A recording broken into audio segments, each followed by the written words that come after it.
Ooh, super delayed. But that's okay, I think. Does it matter if this is delayed? I don't know if it matters. Does it matter? I guess we're gonna find out in post whether or not it matters that this is super delayed for some reason. Like that, does that come at the same time? I can't tell. I don't know right now. That is like a good 2 or 3 seconds behind. We'll figure it out in post. That's how we always have to do it, right? Right. 3, 2, 1, go.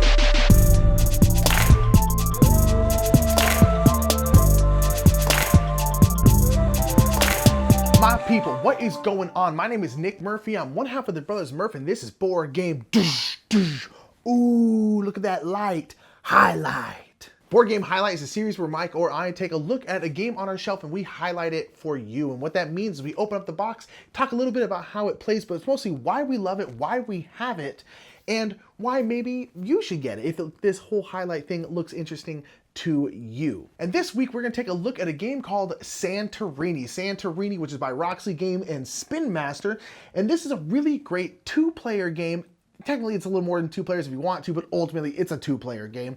A 2-player game where you are gods controlling your little people here, and you are essentially trying to control Santorini, I guess. I don't know, it's a little unclear. You're basically trying to get to the top of one of the buildings for a really nice view of the sunset. The sunsets are very, very pretty in Santorini. And I know they're beautiful because I've been to Santorini. It's a wonderful Grecian island in a crescent type thing. I've done a whole video about the time I almost got arrested in Santorini. If you're confused about what I'm talking about or you want to watch it, there'll be a card somewhere in the top here where you can go watch that video if you want to. It has nothing to do with this game though. It's just a weird little, anecdote that I have from Santorini. But nonetheless, Santorini is a very, very simple game, but very, very rich in tactics, rich in strategy, chess-like grid game. So let's go ahead. Let's open it up. Let's get into it. Let's put it down on the table and let's see why we love it so much. Hey, no, that's Italian. That's not, that's Italian. That's, I don't know where hey, that's like our go-to Italian. I apologize for any Italian people we've pissed off by doing that. It's really dumb. I don't know what the Grecian hey, I'm Greek. Cool. Nonetheless, this is Santorini. This here is Santorini. Santorini, I have this little camera down, it's down on one of these sides here, and I have it pointed at it right here. You can see this direction. The reason I did that is because Santorini is a 3D game. It is on a cool 3D rock outcropping type board thing right here, which is super, super cool. And it is a 3D game. This is one of those games that stops people in their tracks and makes them go, whoa, hold on. What is this? And I love games that do that. There's a number of games that do that, and more games are coming out that have that kind of table presence that stops people in their tracks, whether they're gamers or non-gamers, and they go what is this? And I love that. I think it's super, super cool. And this game does that better than most. But let's get into a little bit about how it plays. This game is super, super simple. I'll explain it in a couple seconds. Each person gets a color of player. You have blue, white, or there is a kind of a grayish color as well you can choose from. You each have 2 workers. On your turn, you're going to do something very, very simple. You are going to move. You can move to any of the 8 squares that are around your person. You're going to move and then build. And again, you can build in any of the 8 squares around you as long as there isn't someone in that square. So you can build. There are 4 different sizes of buildings. There's the base, or you can build one higher, or you can build one higher. And then at the very, very top, there is a blue dome. Now, these kinds of white buildings with these blue domes are all over Santorini. It's what Santorini is known for, this kind of architecture. It's very, very pretty. And this also shows how pretty it is. And see, that's why I wanted this camera, so you can see the prettiness. You can see the pretty 3D nature, because you can see it on the top cam, but it's not, we needed the side cam. We needed the 45-degree angle. So that is all you do. You move, and then you build. You move, and then you build. And then it goes to the other person. They're going to move, and then they're going to build. And again, you can build on any floor, no matter what, as long as it's in one of the spaces next to you. So even if you're all the way down here on the ground floor, I can still put that top dome on there. Also, you can always move up 1 floor. The goal in the game is you are trying to get to the 3rd level. So if I had gone, boom, boom, and then I get to the 3rd level, once one of your people gets to the 3rd level like that, you win the game. That's it. That's the entire game, is move, build, move, build, try to get to the third floor. If you get to the third floor, yeah, you win. And again, you can block people. So if I was right here and say Mike was the blue character, he would go boom and then put a dome on top. Okay, cool, because now I can't move up here because I can't stand on top of a dome. So there is that kind of blocking. But that is it. That's all you do. You move and you build. You move and you build. And you just try and outmaneuver the other player. You try to tactically move around, like, okay, they did this, okay, now I'm gonna do this. It's a lot of that moving around, that tactical, like, okay, you did this, okay, I'm gonna go over here and do this, I'm gonna move this person over here, and I'm gonna build here, and I'm gonna move here, and I'm gonna move myself into a position where you can't stop me from getting up to this third spot. And it's just this constant back and forth, back and forth, back and forth, back and forth in a pretty quick game. The game sometimes can be over in 5 minutes, sometimes it can take up to 20 minutes. I would say an average is around 15 minutes or so. But I've also had games go on longer. I've had games of this go on for 45 minutes. Just this back and forth, back and forth, back and forth, constantly. And I won that 45-minute game. Yes! I'm the king! Oh, it's just so satisfying. But I'll tell you right now, that was one of the most tense 45 minutes of my entire life, because this game is constantly just like, oh gosh, and you're constantly worried that you're missing like kind of the trap that they're setting for you. And that's it. You know, it's just simple and easy and fun and great. It takes not very long and it's wonderful. But I keep saying that's it. Ultimately, that's not it. That's just the base game. What we haven't talked about is these beauties right here. What these are, oh my gosh, I messed the whole thing up. And we're back. So what these are God cards. There are a ton of God cards in just the base game, and there are a little expansions for this that add more God cards, but these essentially give you a special power. They give you something you can do that your other person can't do.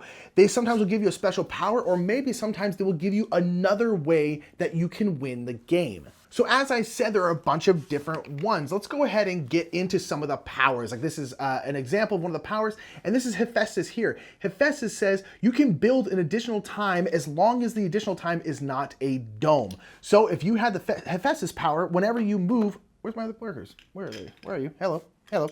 Whenever you move, you can build twice. You can go boom, build, and build. Great, the only thing you can't do is build a dome. Then the other person on your next turn, you can boom, and then build, boom, and they'll say, I instead build here. And so you can build twice. That is huge. That is like game-breakingly huge. But here's the thing, everyone else has also a game-breaking ability. And so they will have to deal with this. But then maybe I have to deal with the fact that Mike has Hermes here. Hermes here means both his workers get to move on his turn, and they can move an infinite amount of spaces as long as they never ever move up. So Mike can go, and then one of them gets to build. So then one of them will get to build, let's say here. Okay, cool. And then one of them gets to build. And as long as you don't move up, you can move as much as you want. That is crazy. I just get so excited with this game because all the gods just change things so much. Now, even with just these two characters, you are playing a totally different game. Like, again, the base mechanics of moving and then building are more or less the same, but even those are totally different. And now the way you have to react and the way you have to move and maneuver and tactize around each other totally changes. It's a totally different feel of the game because now you have to worry about Hermes running around all over the place, and then you have to worry about Hephaestus just building all over the place, and the way you have to maneuver and deal with the other person is totally different because you're on two completely different playing fields. And that's just an example of 4 of all of these different powers, all these different ones. They all do something different. And most of them, like I said, are in-game powers, but some of them are extra winning conditions. Pan here is an example of a different way that you can win. This one is very, very hard to combat. What Pan here says is that if you move 2 floors down when you're Pan, you win the game. Because again, you can always jump all the way down. There's no limit. There's no breaking of bones or anything like that. This is a very difficult card to combat. It is very difficult to keep Pan from getting up 2 floors and then just jumping down. On top of that is because Pan can also win in the normal way. So if Pan then gets up here, he can just go boop and just win the game. And so Pan is tough. Pan is very, very hard to beat. You can do it, but it's an interesting card because it's a tough one to get around. And then Cronus here, Cronus just says if there are 5 total completely built buildings with domes, Cronus wins. So Cronus isn't even trying to get to the top. Cronus is just trying to dome every building he can find. Yeah, dome ass. Yeah, dome ass, dome ass, dome ass, dome ass, dome ass, dome ass, dome ass. Boom, if there are 5 completed domes like this, Cronus wins. So he's not even trying to get to the top. He's just trying to make sure you don't get to the 3rd level and then just trying to dome everything. Dome, dome, dome, dome, dome. And so Cronus is also very, very difficult to fight against. The ones with the alternate win conditions are tough. They are just like, oh man, they're hard to beat. And as I've said multiple times, there are so many. We got 1, 2, 3, 4, 5, 6, 24, 25, 26, 27, 28, 29, 30.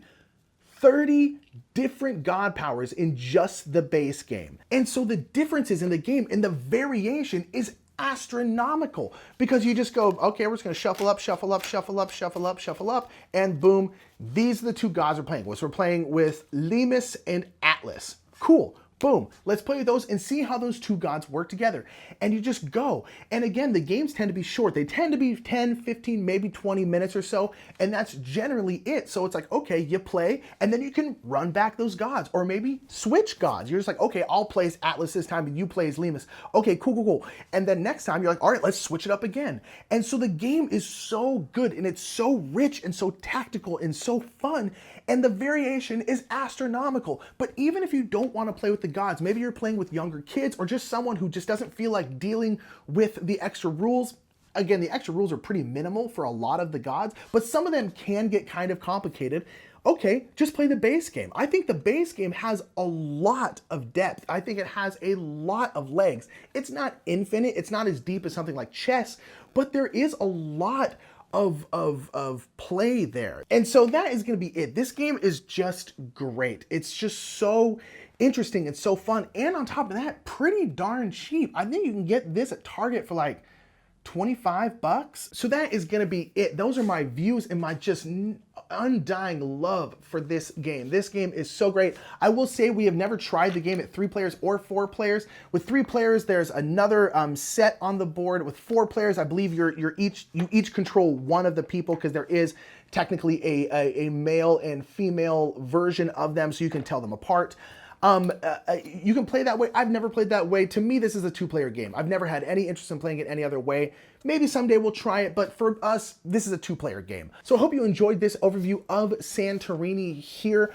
Please let me know down in the comments if you have the game, if you tried the game, if you liked the game. This is one of those kind of abstract strategy games that's gorgeous and just has a hell of a lot of depth, and I just absolutely love these kinds of games. And please make sure to like and share while you're down there and subscribe to the Brothers Murphy if you haven't already. We are trying to get to 10,000 subscribers by August. We're going to keep on saying it until it happens. So hit that red subscribe button if you haven't already. And until next time, you've been checking out And